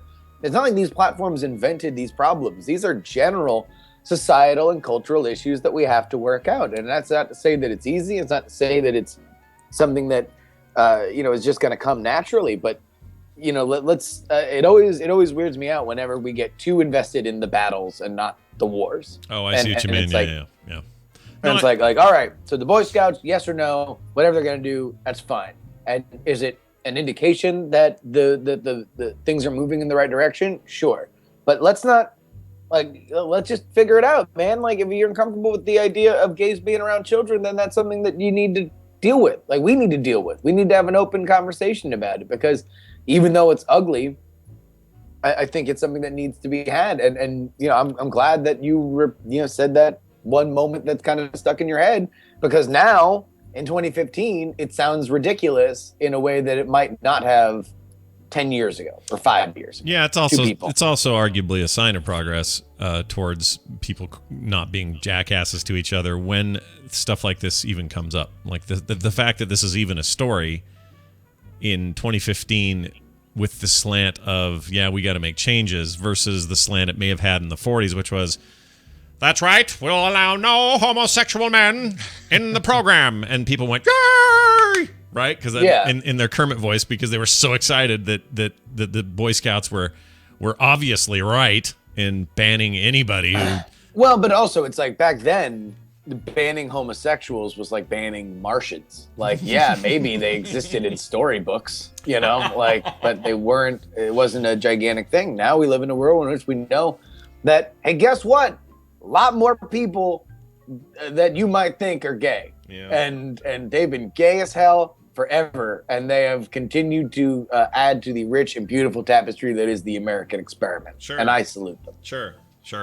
Except for the terrible ones. I don't have a terrible gay, then you're terrible like everybody else. Yeah, if you're an awful gay, you're not getting any special treatment here. Don't be a bad. And I don't mean awful at being gay. That's up to you. Yeah. Like, I'm just talking about being awful at, I don't know, like cutting me off in traffic or something. Right, or if you're just a generalized, if you're a jerk. Somebody yesterday, I went to sushi with Corinne Lewis, helper of all things Nerdtacular, and we had sushi, and it was very nice hanging out with her and her husband, Jason, and had a lovely time. And she says to me that I'm not Buddhist enough. And I didn't know what she meant at first. And like having a Zen philosophy kind of thing? Yeah, and I'm bringing this up because... You're not fat enough? Well, it's because I don't have a dime on my forehead and a handout all the time. Yeah. She was bringing it up in relationship to people cutting each other off and being pissed in cars. Because you just brought that up and it made me think of it. And she said, basically, our brain wants to make sense of the other person's actions. We have an expectation that everyone should be nice to each other on the streets or should be following all traffic laws or whatever. We have this weird expectation that they should be doing a thing. She says once you lose the expectation and just let people be as dumb or bad or great as they want to be, that your life becomes simpler. What do you think about that? Look, I've just laid it out. What do you think? What do you think of that? Everybody exhale on 3. 1, 2, 3. I don't know. I kind of liked it. It's nice advice. And then I ate more sushi. That was even better advice. No, it's good. Yeah. That's the way to go. You know, I mean, like, sometimes you got to turn off the pattern recognizing parts of your brain because you realize that they might be making patterns where they don't exist. And the biggest lesson I've ever learned in my life that has made the world look far more clear is to not see actions and assume motivations. Yeah, right. That's a huge thing that in real talk that I've very much found myself. I'm a better person because I try when I do it. I try to remind myself that that's in general how you get yourself in trouble. It makes you a better person. It makes you also less stressed about other people and less apprehensive and. Oh, there's a phone. That sounds like the Duke. It's Ashley calling me. Oh, whatever. all right. Oh, look, Alpha Geek Radio starting again. All right, so I got one last thing to say to you before you we can change send you that ringtone. You don't have to leave the stock one that Apple gives you. Yeah. I mean, whatever, dude. Maybe I want to think that it's my phone ringing whenever this happens. Everybody, by the way, everybody in the leftovers, all their cell phones were iPhones, and they all had that ringer. Drove me crazy. Drove me crazy. Anyway, so I want to say this final thing before we let you go, and on the topic of scouting. Okay, I just want to get this out there so all those people cooking up some hot emails can have this in their ear before they do it. When I was a kid, I was in the Scouts. I was terrible at it. I never got my Eagle. I think I got as far as like first class or something. I'd show up to like Scout award events without my shirt. Everyone else would have their fancy little press shirts with all their things on it, and I'd show up in like a freaking plaid stupid thing. Like I was just bad at it. But I had this Scout leader who was not gay, but I would have traded him for 10 gay Scout leaders in the 80s for him, because this guy instead was a guy that would create situations where the little guys, the guys that were kind of the younger ones or the kind of nerdy ones, the ones that weren't real comfortable with outdoorsy stuff or whatever, he created an environment where those kids felt ostracized and they were picked on, and the people who were picking on them felt enabled by this leader who would laugh at it, think it was funny. He would actually organize ideas for how they could prank some of the younger kids. Complete jackass, that guy. I won't mention his name. He's still around, but I'd love to kick him in the shins if I saw him. And I remember... light him up. Light him up publicly. I just remember at the time going, you're the worst. And seriously, I'll take whatever other demonized guy that you're afraid to put in the Scouts, some good-hearted anyone. I don't care who it is. Give me a three-headed lizard that can speak English. I'll take that over you. So that's just I finally let that out. That guy can go. Skit on the last Sabado Gigante. And I wasn't even the butt of the problem so much. I was a fairly tall kid and didn't get picked on a lot, but I watched it happen and I just hated it. I freaking hated it, and it made me hate Scouts. Anyway, there you go. I've laid it out. Well, here, I mean, one last thing, because I know we're just this is the problem with me being on news. I just destroying the time for everybody else that's coming on. By the way, yesterday's show was literally an hour. I think we blew people's minds when they saw it on their feeds. They're like, "What?" Oh no, I get tweets with people who just look at the Tuesday time and are like, "What? What happened? Are you dead?" Anyway, all right. So here's the thing. On the big issue with this is that the world kind of used to be very one specific way, and that dude who was your Scout leader came from a school of thought that the way that you made friends, the way that you made bonds was through a very specific kind of relationship, which was a little, push and pull. It was probably a little, mean, rough around the edges, sticks and stones, that kind of stuff, right? Yeah. When we talk about, having a greater expansion of humanity and where we have come over the years. And, obviously some people will kind of write it off as like, wow, this is why kids are so soft and millennials. but like, but it is the understanding that the world isn't one way. It's not assuming that the kid who cries when you pants him isn't just about to become your best friend because he will remember fondly in 30 years when you pantsed him in the way that the other guy, the pantser, would remember how he got pantsed and laugh so hard about it 30 years later. Right. Maybe it's traumatic to them. Maybe it's something that doesn't make him want to be a part of the Scouts or be outdoors, you know? Right. Maybe it reminds them of a horrifying element of their life. You don't know, but if you have an idea that it might be there, if you have an open ear and you want to understand people, then I think the world is better, and I think that's where we are. Yeah, I kind of agree. And all the fighting is, I really do see the fighting actually as symptomatic of healing, like a weird kind of, like when an open wound starts to itch. Oh yeah, you're on the way, but it's irritating.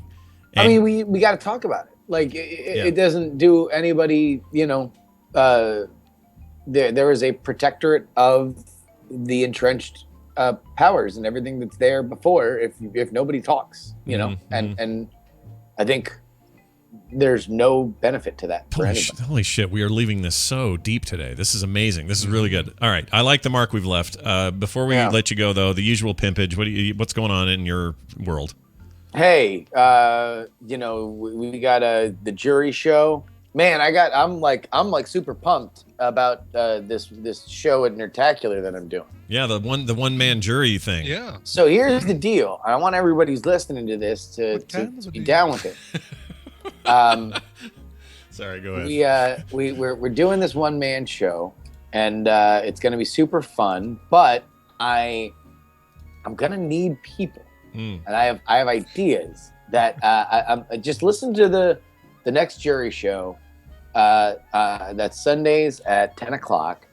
I'm going to put out an open call because you could join me up on stage during the one man show, and I'm super pumped about it. So wow, that's amazing. I'm looking for fun stories because I want to make storytelling part of it, and I would just like to get the best story. So help me out. All right, I'm very intrigued. Yeah. Now go ahead and let Tom talk about Snapchat or something. When you said you had a deal, I said, what kind of a deal? All right, that's it.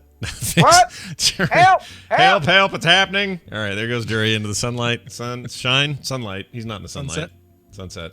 All right, we should take a break. We're running a little long, like we knew we would, but we'll be back in a second. When we get back, we'll talk to Nicole and Tom and do some more stuff. Before all that, Brian brought music.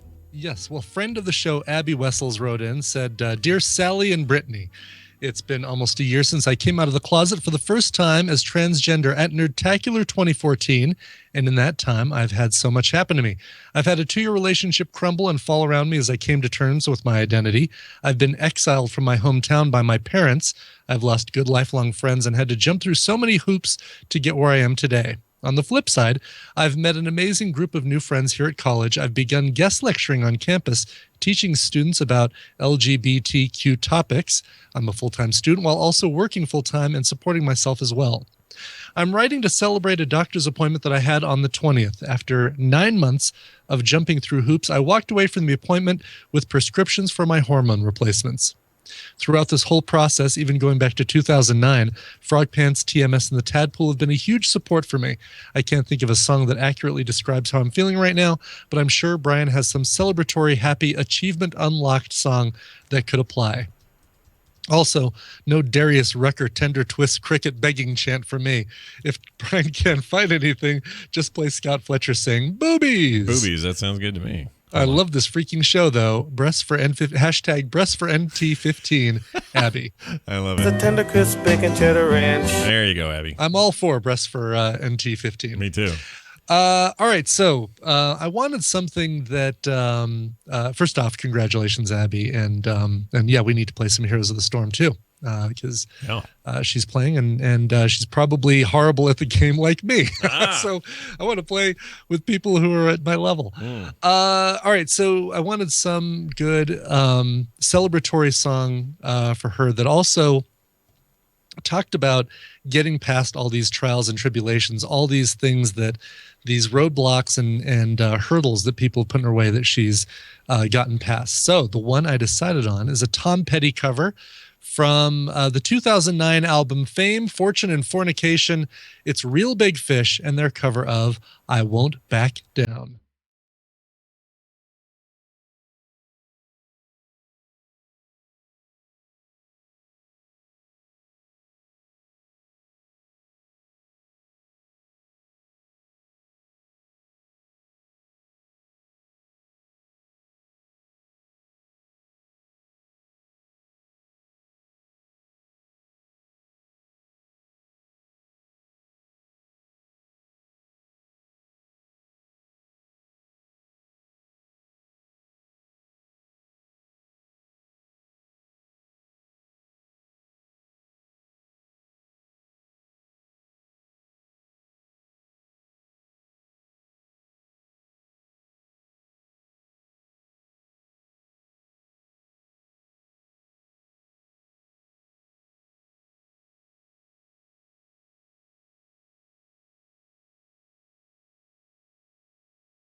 Hey, Napoleon, what'd you do all last summer again? I told you, I spent it with my uncle in Alaska hunting wolverines. Did you shoot any? Yes, like 50 of them. They kept trying to attack my cousins. What the heck would you do in a situation like that? What kind of gun did you use? A freaking 12 gauge. What do you think? You could call 911. No, Aaron, the police can't help with this problem.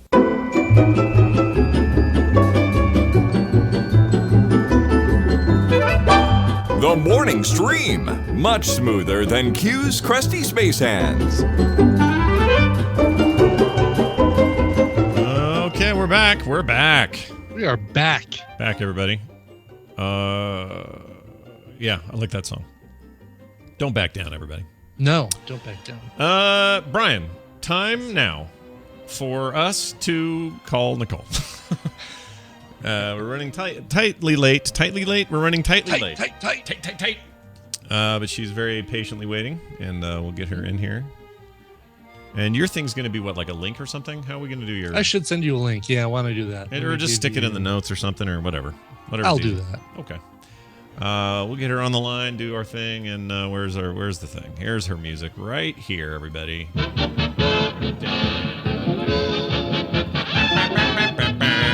It's Nicole Spag on the line. Hello, Nicole. Hi. Hi, how are you?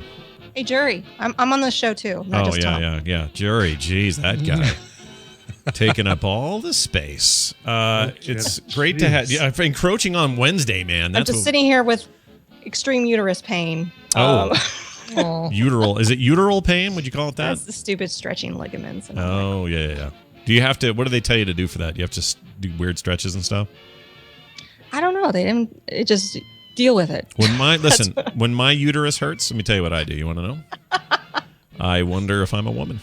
That's what I do. Nicole's on the show because she does recommendals. It's our chance to recommend streaming things often and almost always now based on a theme of some sort. And we love doing it. Very happy to have her on. Yay. Nicole, what's our theme I enjoy this being week? on. It's one of my favorite things in the week. It's the only, I've kind of, like most people know, I've had to stop a lot of things due to the pregnancy. And this is my one little thing that I'm like, I'm going to do it. I'm going to freaking do this. Yeah. By the way, that video of your son with out there with Mark shooting baskets, and he tries to shoot it and he misses, and your husband goes, "Oh, so close," because obviously it wasn't close at all. It was like barely even chucked it, right? And he hits the ground and he turns around and he goes, "What did he say?" He goes, "It's too far. It's too far." And he just yelled it like, "Okay, all right, it's too far. Get that thing down a little bit." The kid cracks me up. All right. So let's dig in. What is our theme this week? What are we doing? So this theme, non-Disney animated movies. That seems so stuff that is not Disney but animated of some sort by somebody else. Yeah, it could be CG. It could be stop motion, animated. I don't care. All right, you don't care. That's how you roll. You don't give a crap. You don't give a damn. That's right. Let's keep the window open for some cool stuff, which I found something pretty cool. Oh, awesome. Well, I'll start this one with one that Nicole already knows I'm going to pick, but well, maybe she doesn't actually. I kind of changed my mind. I don't remember if I told you. It doesn't matter. I'm going to play a clip. You two are going to try to decipher it and tell me what movie you think it's from. This movie has two special meanings for me. One, I think it's just amazing, and I love it, and it's one of my all-time favorite things ever made. But secondly, it has kind of a personal connection, and I'll tell you about that in a second. So here it is, my pick. Try to guess. Ever wonder what chickens do when you're not looking? Chicken Run. No chicken escapes from Tweedy's farm. We've got to get out of here. Chicken identity confirmed. Ginger. Julia Sawala. Come on! Mrs. Tweedy. Miranda Richardson. It's a pie machine. Chickens go in, pies come out. What kind of pies? Freaking love her. Love Miranda Richardson in this thing. Yeah, you're both right. It's Chicken Run. Of course. Yeah. I love Chicken Run. I think it's delightful. It might be my favorite Mel Gibson movie that he's in. I think it is just incredibly creative and just heartening, and I love the villain, and I love the villain's husband because he's just the biggest idiot ever, and it's just I never not have fun, and I don't mind watching it many times whenever it's on or I get a chance to see it. And it's also the very last film my dad saw before he died, which is the personal part, and it was kind of a strange movie to be your last movie, right? But the weekend after, it was in 2000, weekend after it came out, is when he had this massive heart attack and died. And for whatever reason, it imprinted on me that the last film, which is something my dad loved, movies, very last thing he ever got to see was this sweet little animated movie. Aardman Animation, DreamWorks is the production company / studio who put it out, and it's fantastic. And if you've never seen it, you're an idiot because you have to go see it. Taya wants to say hi to you guys. Oh, okay. Oh, hey, buddy. Hi. Hi, Mateo. Tell us something. That's Brian right there. Can you say hi to Brian? I can't. She's waving at you.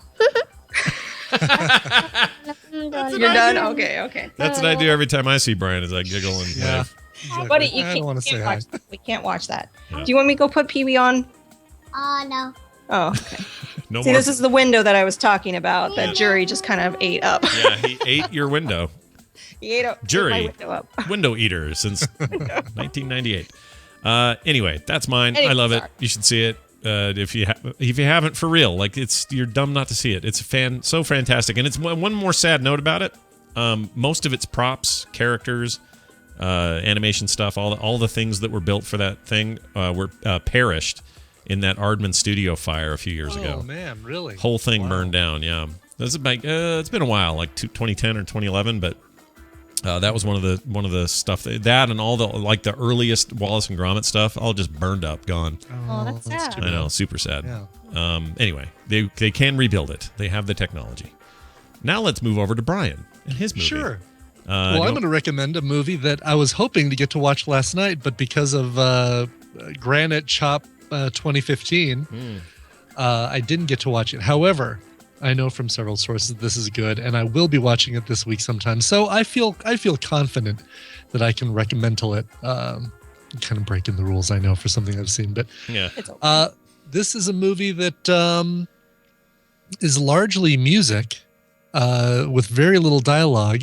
So the audio clip you're going to play, Scott, is primarily music, but you might be able to guess it by hearing the style of music that you're listening to. And Scott, you'll see the video, so you'll pretty much know what it is right away. All right. Well, let's see what we have here. Let's play this thing. Here we go. Okay. It's very quiet for some reason, but that's okay.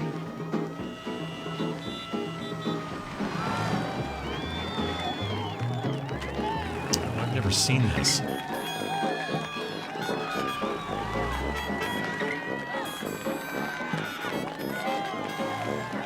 All right, any guesses, Nicole? No? Nicole? Did we lose her? We might have lost her. No, I'm still here. Oh, she's there. I'm trying to wrangle kids. She's wrangling the boy. Boy Go wrangling. watch Pee-wee. Go watch Pee-wee. Come on, Bubba. Find out what the word of the day is. Yeah. The word of the day is... They never Yeah, used... he's off school this week, so I'm just like, oh good. Well, don't worry. They never quite leave school, as it turns out. Go ahead. I didn't hear any of. That's okay. That's all right. I'm guessing it was Box Trolls. Nope, it was not. This was a 2003 movie that was nominated. It was the first PG-13 movie to be nominated for an Academy Award for Best Animated Feature. And the movie is The Triplets of Belleville. Yeah, Captain Kipper in the chat room guessed it. I've been meaning to see this forever. Yes, and it is now streaming, so you can. On Netflix or on Netflix. Netflix. It is a French film, although it was co-produced France, United Kingdom, Belgium, and Canada. It is, like I said, the music, or the majority of the movie is music and pantomime as opposed to having a lot of dialogue. And it tells the story of a woman named Madame Souza who goes on a mission to find her grandson Champion, who is a cyclist in the Tour de France, who's been kidnapped by the French mafia for gambling. Wow. That is a complex plot for what looks to be simple. Your movie is probably just as far out as the one I'm going to recommend. Right. So we'll watch it with me this week at some point on Netflix and let me know what you think. All right, I'm in. You've What's sold it called me. again? The Triplets of Belleville. Triplets of Belleville. Highly regarded by a lot of people. Really like this thing. So. Yeah, it's widely regarded and it's supposed to be really, really good. So. All right. Well, there you have it. Looking forward to it. Put it in my queue. Exciting bit of business. All right. All right, Nicole, it's your turn. What do you got? I haven't had a chance. This is the trailer for the movie. Came out in 2013. There's a few things that I need to say that, like Brian's movie, originally in French. This is actually hitting a number of themes that we've talked about in the past. So not only is it a non-Disney animated, it's actually a musical, and it's one that made me cry. Oh. And I don't know any of the voice actors. I don't recognize, but it's really important to know that this movie was based off of a concept album by a rock concept album by a band named Dionysus. Never heard of them. Dionysus, yeah. Dionysus. So when you first watch the movie, because I was like, okay, are we in Scotland? Is this a fantasy world? I'm kind of, the little 11-year-old boy in it kind of says things that, the translation's not so clean in some cases. Wow, I'm still stumped by this. I'm really curious. I'll play the trailer for you. Right. So here you go. Let me take the volume up a little bit. The day I was born, because it was the coldest ever day on Earth and my heart froze solid. It's a bit cobbled together, but it works. Okay, Christopher Columbus, let's explore a whole new world. Give me a second to get changed. Let's go. There are 3 rules that whatever happens, you must not forget. Never touch the hands of my heart. Yes, but what else? Keep your temper under control. I know my heart looks like a toy, but it's not to be played with. And rule number 3, you must never, ever fall in love. That sound over there. You caught a bug in town and not flew, you naughty young lad. You know that it's forbidden. Forbidden. Jack, what have you done to him? I still don't know. It sounds really fun. It does sounds great. Yeah. So it is CG, but there are times where I think, and it really looks like stop animation. Corpse Bride. Oh. These are some of the movies. No, that's not the movie. Oh well, These are the movies that I think of when I watch this movie. Okay. So Okay. very Tim Burton influenced. Okay. So I think of movies like Corpse Bride, Edward Scissorhands. Again, it's a French movie. It is streaming on Netflix, and it's called Jack and the Cuckoo Heart. Never heard Clock Heart. Never heard so of this. The little boy has a cuckoo clock heart. He's born on the coldest day, and his heart is frozen when his mother gives birth. And the woman that is the midwife, she's kind of a witch, sort of. People think she is, but she basically replaces his frozen heart with a cuckoo clock. And those were the 3 rules that can't touch the hands of the clock and don't fall in love and it's no very food after midnight. What was the other one? Mystical. No, not food after midnight. He's not supposed to play with the hands of his clock. Yeah. He is supposed to keep his temper in check. So temper. That's right. Yeah, the temper, and then of course not to fall in love.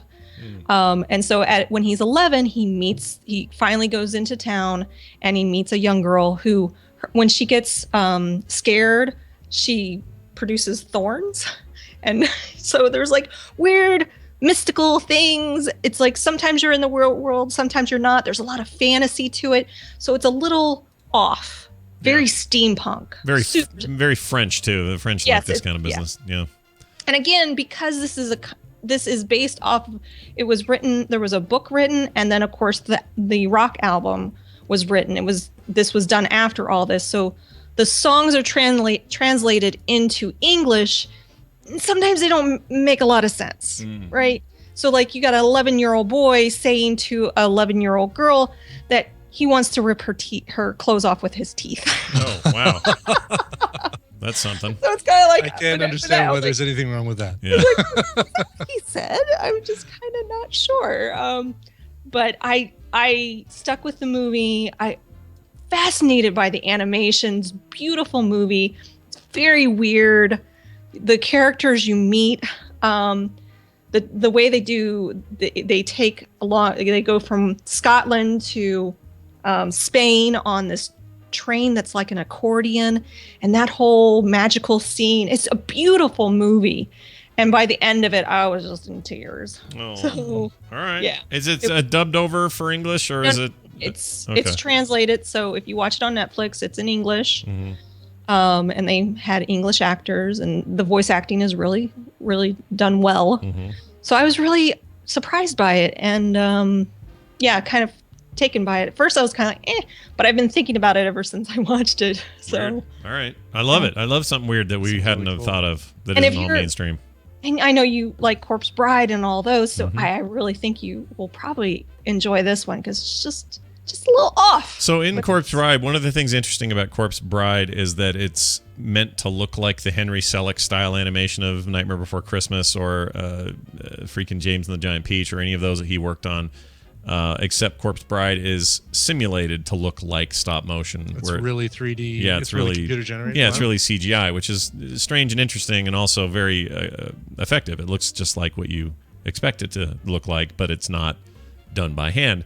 Well, is this like that? Yes. Okay. I mean, I thought of Coraline. Yeah. Even at times, Little Big Planet. Oh, weird.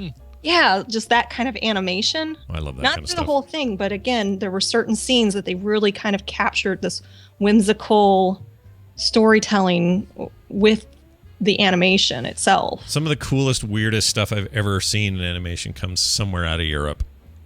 So it's nice to see they're continuing that trend. I would not recommend this for kids. Yeah, not for kids so much. A little weird, a little too psycho looking. It's or do they all have Jack their wieners the Ripper out? shows up. Oh, yeah. So it's scary. Jack the Ripper goes after the little boy Jack. Right. And yeah, definitely not for small children. Well, that's good to know. It's a dark animated. My daughter Carter will love it, so we're gonna. Yeah, she will love it. Yeah, we'll totally watch this together. We like doing that. Finding weird crap like this. So nice recommendation. I like it a lot. Cool. Yeah. Well, there you go. Juggled a kid and made a recommendation. I know. How do you beat that? You can't. I say. Playhouse to the rescue on that one. Nicole. Nicole, always fun. Do we know what next week's theme is? We do, and I just had it up. It is movies based on a true story. Oh, all right. Sign me up. That sounds all right. By Verum. That sounds great. So we'll do that next week, everybody. Next Wednesday. Nicole Spag on Twitter. Stay frosty, I guess. That's how I'd say. You too. Bye. All right. Well, Brian. And nobody choose Fargo. No. That's a terribly animated It's not film. really based on a true story. Right. And not well animated. We'll put it that way. Well, we're not talking about animated movies. Oh, I see. I see what you're doing there. Oh, do you? Oh, look at that. Oh, okay. who's that? Oh. That means this. How long have you been standing there?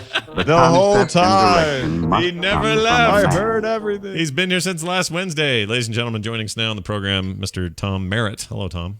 Well, hello, Scott and Brian. Hey, man. Hey, man. It's a fabulous Wednesday morning. Hey, you know what that means? It means two things. Tom Merritt comes on here, talks about technology. That's one thing. You always can count on that. Number two, though, today I appear on DTNS because Wednesday's my day. Whoa. Yeah.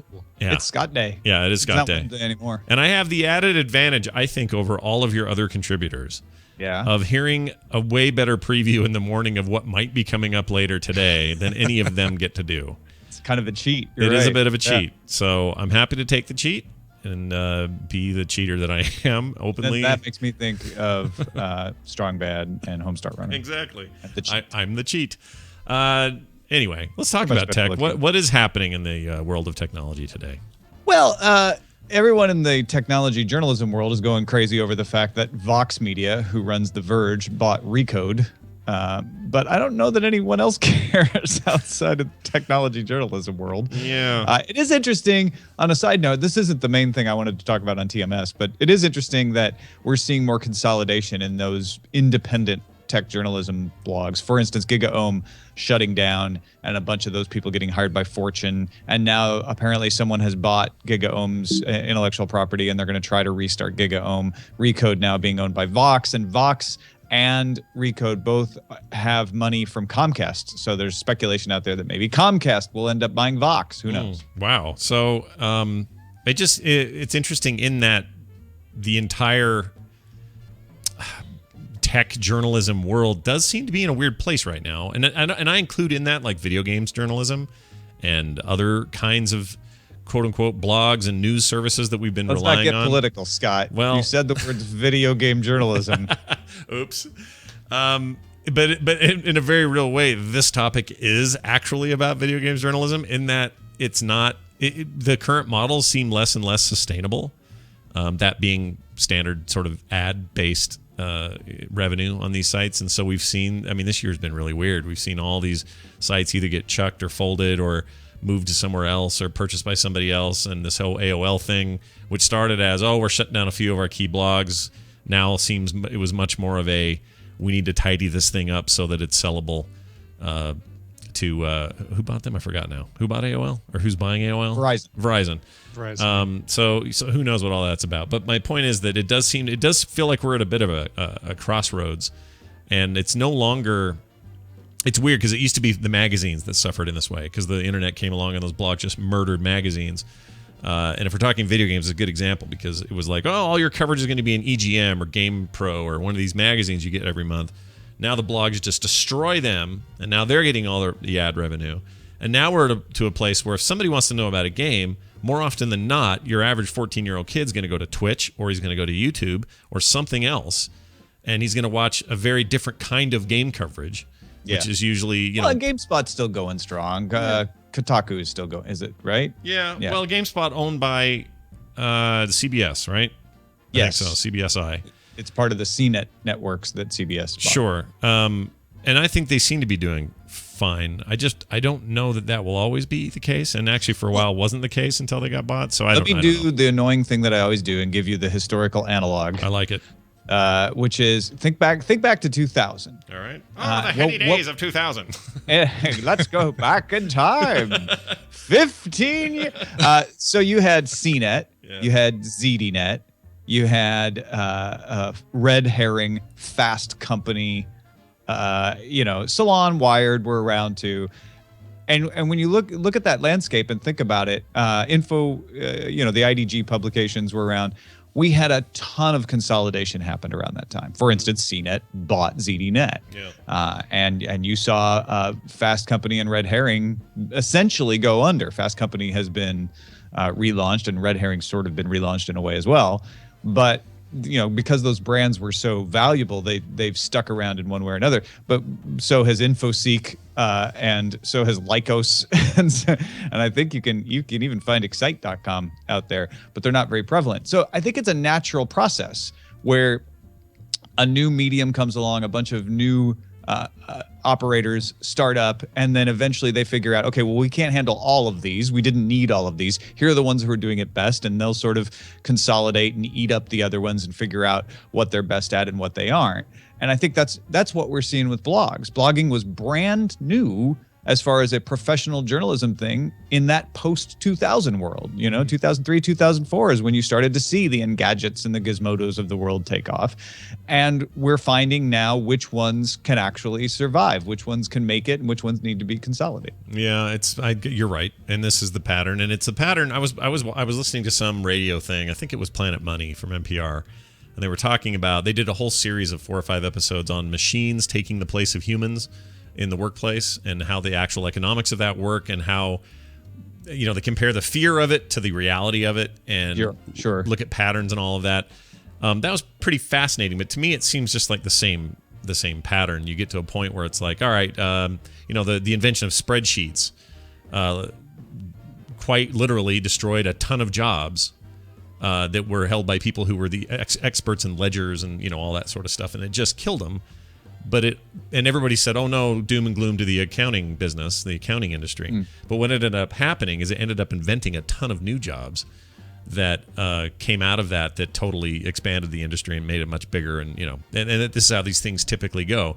But I've often wondered, when you're talking about journalism or covering of topics or whatever, as it spreads out and it becomes more and more where people are just as interested in reading something Tom wrote for CNET, as an example, or what PewDiePie has to say in 5 minutes on a quick video, more and more often it just feels like everybody's flooding over to that guy.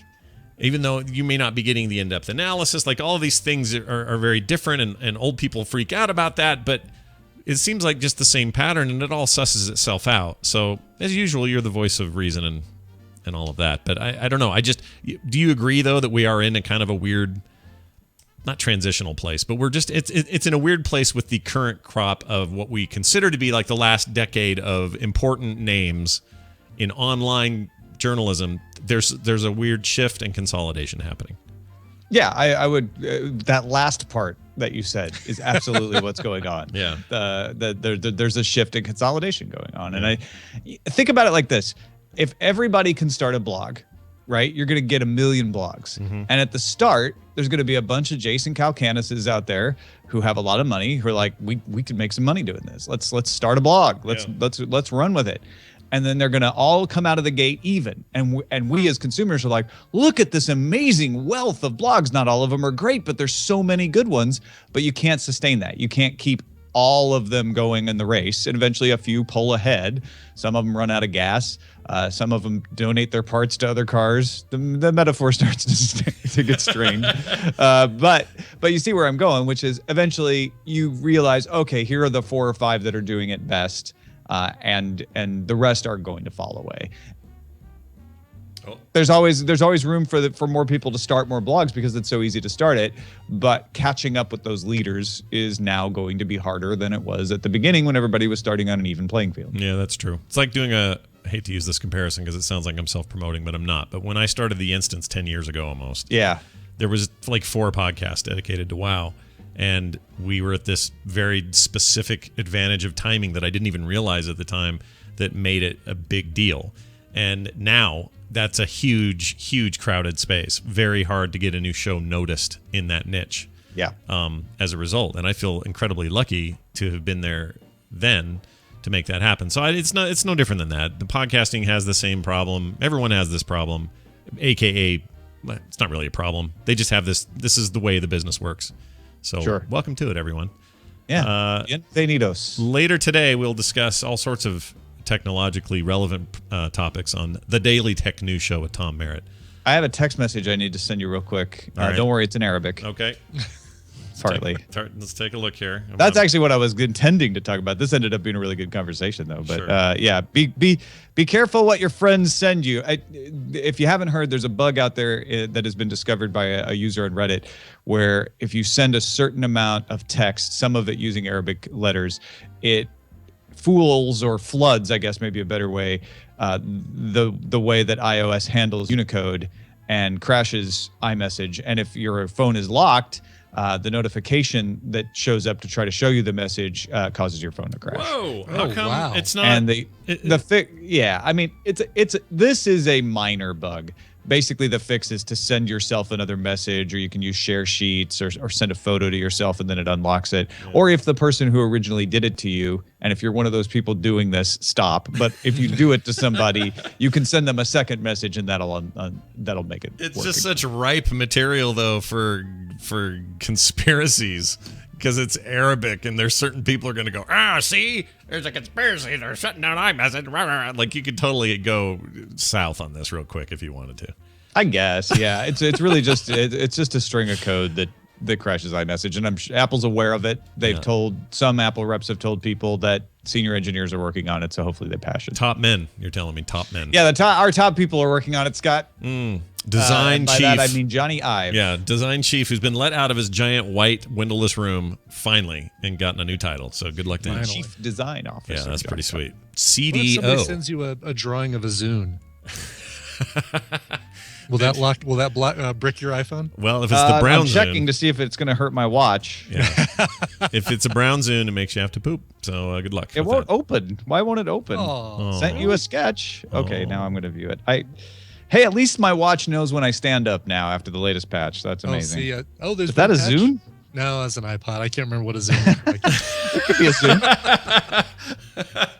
You should have made it browner. Yeah. If you'd made it I browner. know, I chose pink. I don't know why I chose pink. Yeah. Oh, that Zune. brown brick Zune. What a piece of poo. I had one of those too, and I sold it on Craigslist. I'm kind of wishing I would have kept it for a conversation piece, but oh well. Hang it up on the wall. That's the kind of thing Tom would pull out from under his desk. He's probably got one. Yeah, exactly. I wish I had a Zune right now. Yeah. Too. It's unusual that you don't, to be honest. I think it's weird that this finally. I've never owned a Zune. It's one of my many failings. It's like the only two things we could ask Tom for that he doesn't have behind his desk: a Zune or an artificial heart or something. The myth of me having things behind my desk is that I generally prepare those things in advance because I know we're going to talk about them, and I only prepare the ones I know I have stuff, and I do have a lot of stuff, I guess, but I can't do it on command. It's not quite. That ruins the effect. You're like street magician Chris Angel. You just you know exactly what I want to see, and then you pay no attention to the stuff over there in my closet. Yeah, pay no attention indeed. Ace Detect on Twitter, of course. Daily Tech News Show today, 2:30 Mountain Time. Tom, anything else before we cut you loose to the wind? The FSL Tonight Patreon has launched.